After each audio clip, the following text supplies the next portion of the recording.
सो ये गाइज कैसे हैं आप लोग। आई होप आप सभी अच्छे ही होंगे। तो आज हम प्रैक्टिस सेट 31 लेके आए हैं और ये मैथ से संबंधित है। मैथ के एक चैप्टर है नंबर सिस्टम। इसमें हम चुन चुन के क्वेश्चन को लेके आए हैं जो आपके एग्जाम के लिए बहुत ही ज़्यादा इंपॉर्टेंट होंगे और आप लोग वीडियो के अंत तक बनी रहिएगा।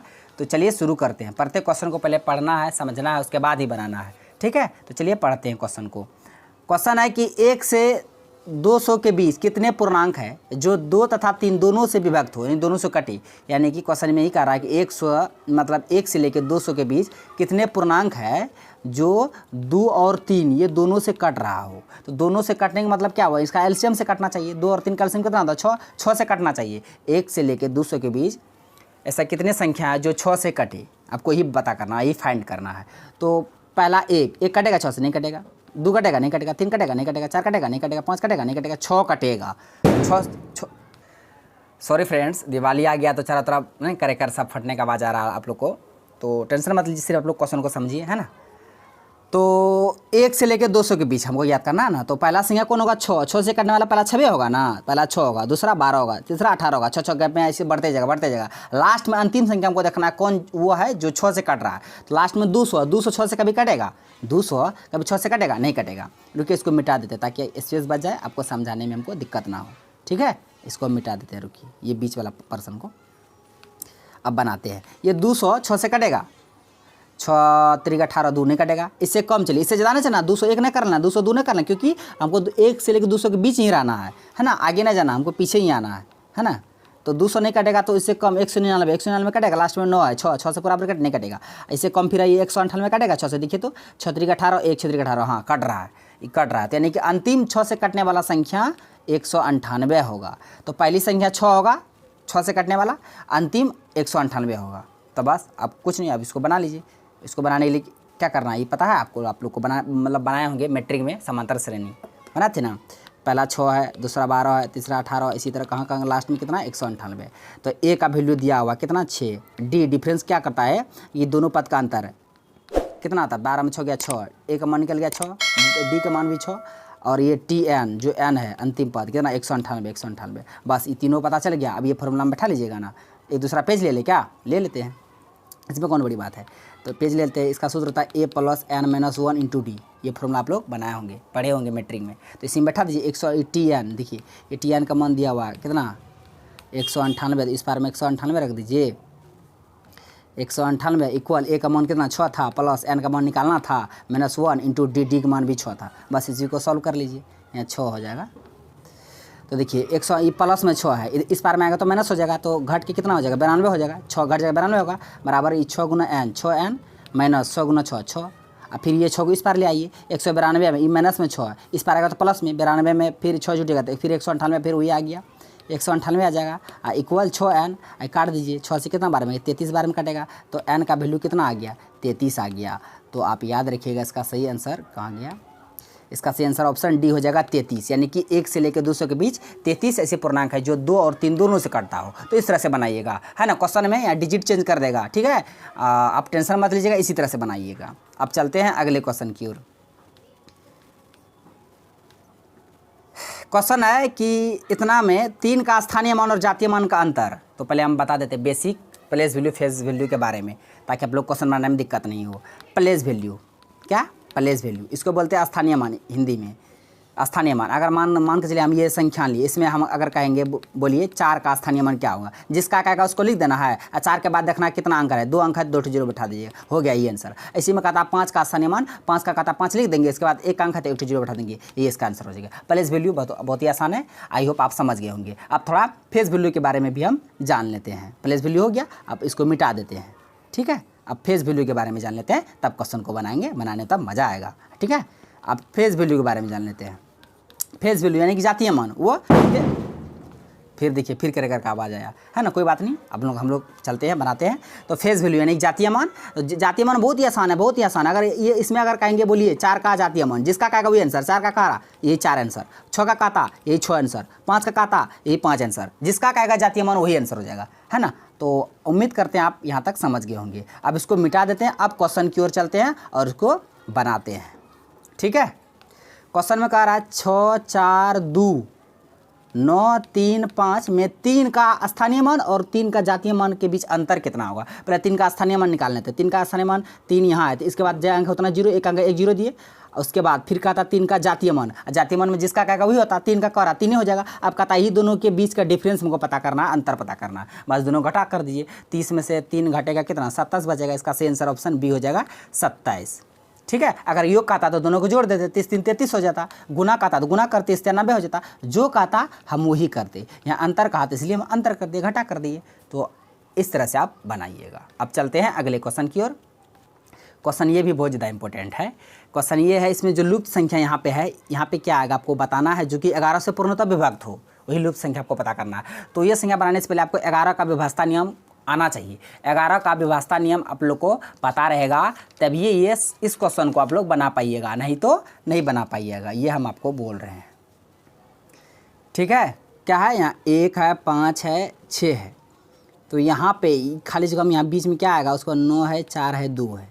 यहाँ पे क्या आएगा, जो 11 से पूरी कटेगा। ये यहाँ पर अगर क्या रखेंगे, 4 रखेंगे, 7 रखेंगे, 8 की रखेंगे, 9 रखेंगे, कि ये 11 से पूरा कट जाएगा। तो 11 से पूरा कटने से पहले 11 का व्यवस्था नियम जान लीजिए। हम बता रहे हैं, आप लोग ध्यान से सुनिएगा। 11 का व्यवस्था नियम क्या होता है कि कोई भी जो दी गई संख्या है 11 से तभी विभक्त होगा जब इसकी इकाई से, यानी इधर से इकाई से बाईं ओर चलने पर सम स्थानों के अंकों का योग, अब विषम स्थानों के अंकों के योग के अंतर अगर 0 हो या अथवा 11 का गुणज हो, 0 हो या 11 का, यानी सम संख्या का स्थानों का अंतर विषम संख्या के स्थानों का अंतर का अंतर जो अगर 0 हो या 11 का गुणज हो, तभी वो संख्या 11 से कटेगा, नहीं तो नहीं कटेगा। चलिए इसको पहले बनाते हैं।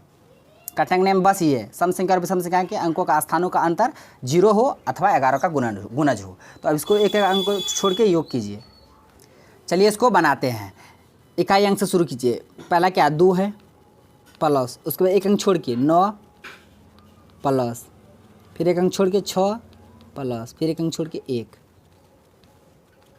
अंतर डिफरेंस। अब यहाँ 4 है प्लस, यहाँ कुछ नहीं तो x मान लेते हैं, यहाँ क्या मांगते हैं, x मान लेते हैं, प्लस, फिर एक अंक छोड़ के 5। बस हो गया। इकाई के सम स्थानों का अंतर विषम के स्थानों का अंतर, ये जो ये दोनों का अंतर है, कितना आना चाहिए, 0 आना चाहिए या 11 का गुना जाना चाहिए। इसी को सॉल्व करके x का मान निकाल लीजिए। तो 9 2 11 6 17 1 18 माइनस 5 4 9 प्लस x बराबर 0, यही होगा ना। अब देखिए 18 है, 18 माइनस है minus, minus plus minus, minus plus minus x बराबर 0 हो जाएगा। अब इसको बनाते हैं, कितना हुआ, बस क्वेश्चन ये 18 माइनस 9 माइनस x इक्वल 0 था, तो x को उधर भेज दीजिए। x को उधर भेज देंगे तो 18 में से 9 घटेगा, 9 हो जाएगा। तो x का मान 9 आ गया।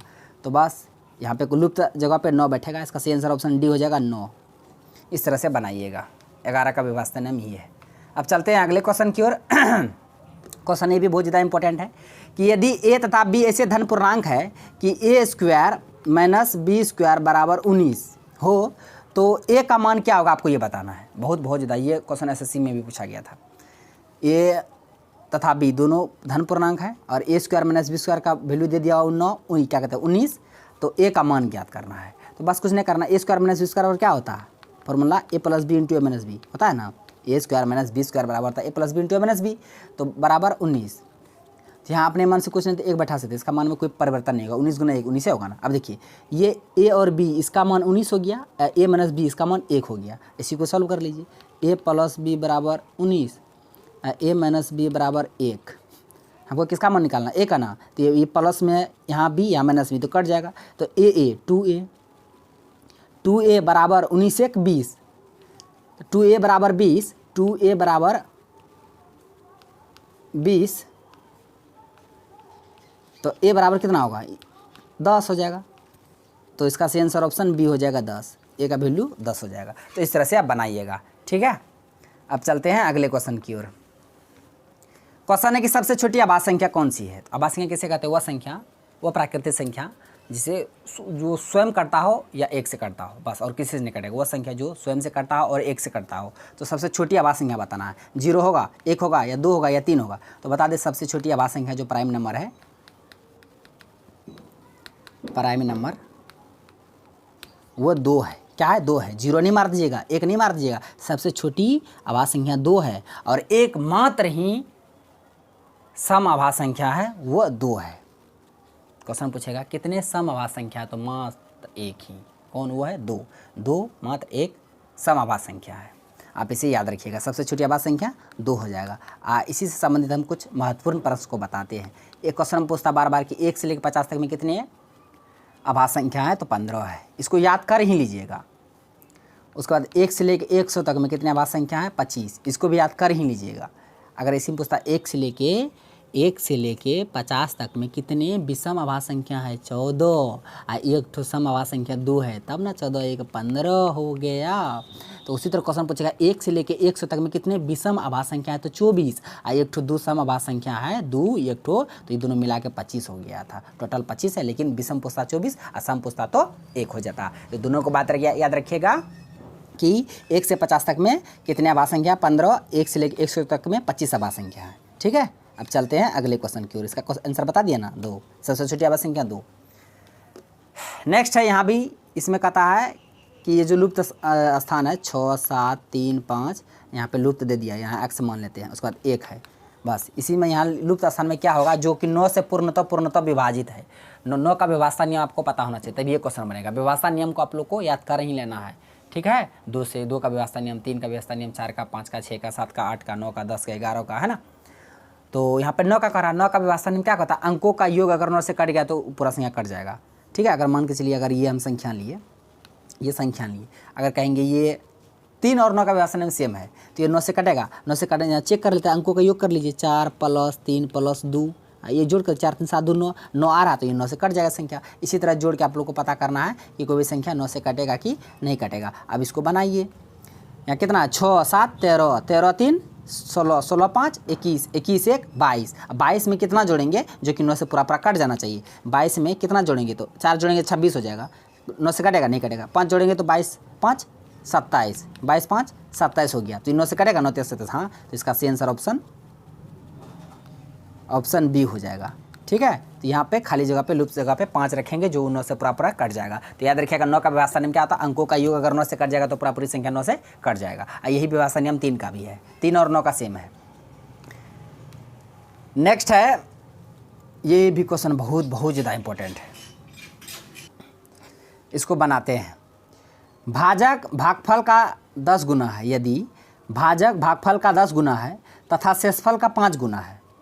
देखिए भाजक जो है, भाजक ये भागफल का 10 गुना है, शेषफल का 5 गुना है, और शेषफल दिया हुआ 46। तो भाजक का आता है शेषफल का 5 गुना है ना, शेषफल 46 दिया हुआ है, तो 40 का 5 गुना जितना कीजिएगा तो वही आपका भाजक आ जाएगा। 40 का 5 गुना कितना होता है, 6 5 30, 3 हासिल, 5 चौका 20, 5 चौका 20, 3 23, यानी कि 230। 230 आपका क्या आ गया, भाजक का मान आ गया। अब फिर क्या कहता है, यदि भाजक भागफल का 10 गुना है, तो भागफल का 10 गुना है, तो भागफल कितना होगा, भागफल कितना होगा। ये अगर भाजक 230 कैसे हुआ, किसका 10 गुना है, ये 23 का ही 10 गुना है ना 230। अगर इसको 10 से भाग दीजिएगा, 0 से 0 खत्म, 23 से बचाना, तो इस तरह से आप समझिए। तो भाजक का था भागफल का 10 गुना, तो ये 30 का 10 गुना हो गया ना 230। हाँ, तो यानी कि भागफल का मान कितना हो गया 23, और भाजक का मान 230, और शेष दिया हुआ, शेष कितना दिया हुआ है 46। अब तीनों का मान देख लीजिए, भाजक का मान 230, भागफल का मान 23, शेष का मान 46। अब भाज नहीं निकलेगा, भाज निकाल लीजिए। भाज का सूत्र क्या होता है, भाज बराबर होता है भाजक गुना भागफल जोड़ शेष, ये होता है भाज बराबर। भाज निकालना है तो भाज का भाज लिख देते हैं। भाजक कितना था, भाजक 230, भागफल 23, भाजक 230, भागफल 23, और शेष कितना था 46। इसी को सॉल्व कर लीजिए। 230 गुना 23 कीजिएगा, पहले 23 गुना 23 कितना होता है 529 होता है। एक तो जीरो बैठा दीजिए, प्लस 46 और जोड़ लीजिए। 6 में 6 9 4 13, 2 1 3 5, यानी 53 36 इसका सही आंसर हो जाएगा। इसका सही आंसर क्या होगा 53 36। किस ऑप्शन में 53 36 है, ऑप्शन बी में है 53 36। इस तरह से आप बनाइएगा। बहुत ही अच्छा क्वेश्चन था, है ना। इसको एक बार हम और समझा देते हैं। कहता है यदि भाजक जो है भागफल का 10 गुना है, शेषफल का 5 गुना है, लेकिन शेषफल दे दिया हुआ, शेषफल दे दिया 46, 46 का 5 गुना जितना होगा वो भाजक का मान आ जाएगा। फिर यही कहता भाजक भागफल का 10 गुना, भागफल का 10 गुना कहने मतलब क्या, अगर भागफल 23 रहा होगा तब ना साथ 10 गुना 230 हुआ होगा, तो उसके बाद शेष दिया था 46, आई तीनों को बैठा दिए सूत्र में, भाज बराबर भाजक गुना भागफल जोड़ शेष, आ गया भाज्य का मान। अब चलते हैं अगले क्वेश्चन की ओर। क्वेश्चन है कि 3 प्राकृतिक संख्या 2:3:4 है, तो यदि इन संख्याओं के वर्गों का योग 116 है, इनके वर्गों का योग, अनुपात में इसको x मान लेते हैं, x मानने से कोई फर्क नहीं पड़ने वाला इसके मान में, इसके वर्गों का योग, इसका वर्ग कितना होगा, 2 का वर्ग 2 दूना 4, 4x² प्लस 3 का वर्ग 3 × 9x² प्लस 4 का वर्ग 4 × 16x² बराबर इस सभी के वर्गों का योग 116 दिया हुआ। बस x का मान निकाल लीजिए, क्या कहते हैं 16 4 20 9 29, 29x² बराबर 116, तो 29 से कितना बार में कटेगा, 4 बार में, तो x² बराबर 4, तो स्क्वायर उधर जाएगा, x² बराबर 4, तो x बराबर स्क्वायर उधर जाएगा, रूट में चला जाएगा, तो x का मान कितना आ गया, 2 आ गया, x का मान 2 आ गया। अब चलिए क्वेश्चन में क्या कह रहा है, संख्या ज्ञात कीजिए, x का मान 2 आ गया तो 2x का मान कितना होगा, 2x का मान 4 हो जाएगा, 3x का मान 3 दूना 6 हो जाएगा, 4x का मान 4 दूना 8 हो जाएगा, तो बस 4 6 8, 4 6 8 किस ऑप्शन में, ऑप्शन ए में है, तो इस तरह से आप बनाइएगा। ठीक है, अब चलते हैं अगले क्वेश्चन की ओर। क्वेश्चन, हाँ इस क्वेश्चन का आंसर को आप लोग को कमेंट बॉक्स में देना है, जैसा कि हम प्रत्येक दिन प्रत्येक प्रैक्टिस सेट जो लाते हैं उसमें एक क्वेश्चन देते हैं लास्ट में, जिसका आंसर आप लोग को कमेंट बॉक्स में देना होता है, तो इसको आप लोग को गुना करके कमेंट बॉक्स में इसका आंसर देना है। ठीक है, कैसे गुना कीजिएगा, दीजिएगा कि हम ही बता दें, क्या कीजिएगा, रुकिए हम ही बता देते हैं, एक और क्वेश्चन दे देंगे आपको, इसको हम ही बता देते हैं। ठीक है, उसी तरह से आपको भी बना के कमेंट बॉक्स में भेजना है, इसको हम बना देते हैं। ठीक है, समझिए कैसे बनाते हैं, कितना बड़ा गुना, आप लोग गुना करने बैठिएगा तो खत्म ही हो जाएगा 10 से 15 मिनट। 587 गुना 9 9 9 9 9, बस ये है, तो 587 587 का गुना, 999 को हम कैसे लिख सकते हैं, 999 1000 में से एक लिख सकते हैं ना, 1000 में एक घटाएंगे तब ना 999 होगा, तो इसको इस तरह से लिख सकते हैं। अब इसको गुना कीजिए, इतना गुना इतना कीजिए, 3 0 इसमें 3 0 बैठा दीजिए, माइनस इतना गुना उतना उतनी ही होगा, 5 8 7, अब घटा दीजिए इसको, 10 में से 7 गया 3, 9 में से 8 गया 1, 9 में से 5 गया 4, यहाँ 6, यहाँ 8, यहाँ 5, 58 64 13, 58 64 13, इसका सी आंसर ऑप्शन डी हो जाएगा। तो इस तरह से आप बनाइएगा। एक हम क्वेश्चन देते हैं, इसको आप लोग को कमेंट बॉक्स में देना है, इतना गुना है, इसका आंसर को आप लोग को कमेंट बॉक्स में देना है। ठीक है, तो फ्रेंड्स आज का क्वेश्चन बस इन तक था। सारे क्वेश्चन को बहुत ही अच्छी तरह से विद कॉन्सेप्ट के साथ समझाए। आई होप आपको वीडियो पसंद आया होगा। यदि वीडियो पसंद आया तो मेरा वीडियो को लाइक कीजिए तथा मेरा यूट्यूब चैनल करजी जी अड्डा को सब्सक्राइब करें और बेल आइकन को भी हिट कर दीजिए, ताकि हर एक लेटेस्ट वीडियो का नोटिफिकेशन तुरंत आप तक पहुँच जाए। थैंक्स फॉर वॉचिंग वीडियो, धन्यवाद। अब मिलते हैं नेक्स्ट वीडियो में नेक्स्ट टॉपिक के साथ, तब तक के लिए जय हिंद।